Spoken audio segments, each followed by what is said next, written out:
بسم الله الرحمن الرحيم. موضوعنا لهذا اليوم هو المكنسة الكهربائية. طبعا هاي المكنسة لاحظت موجود بها سرعتين، السرعة أولى والسرعة ثانية. فلاحظت وجود هذا الدايود اللي موجود هنا. هذا الدايود اللي تشوفونه هو هذا واجبه تغيير بالسرعة، يعني سرعة عالية وسرعة واطية. هنا اللي لاحظت أيضا وجود المصباح السيريس، هو يشوف رأسا التحكم مالته بعد هسه توهجه قليل، راح أحول على السرعة الثانية صار توهجه عالي. فإذا اكو تحكم دا يصير عن طريق الدايود.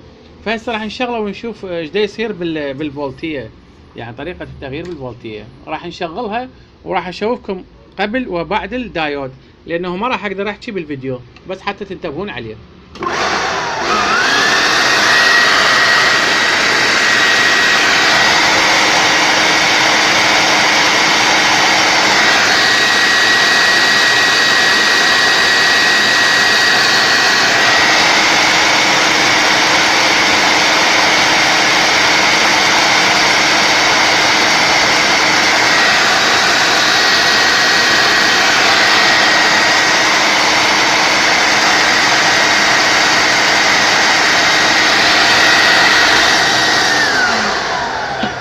إذا لاحظتوا الكهرباء 220 تحولت إلى 110 فولت، فصار تحكم بالسرعة.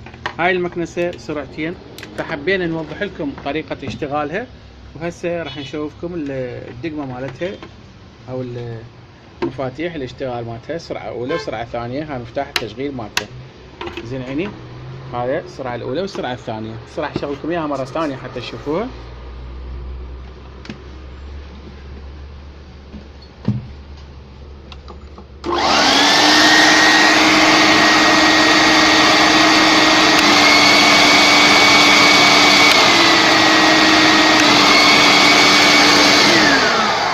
فهنا كانت وظيفة هذا الدايود هو التحكم بالسرعة.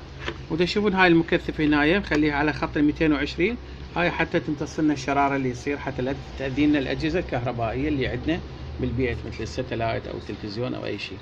فحبين نوضح لكم فكرة عمل هذا الدايود، وشكرا لكم.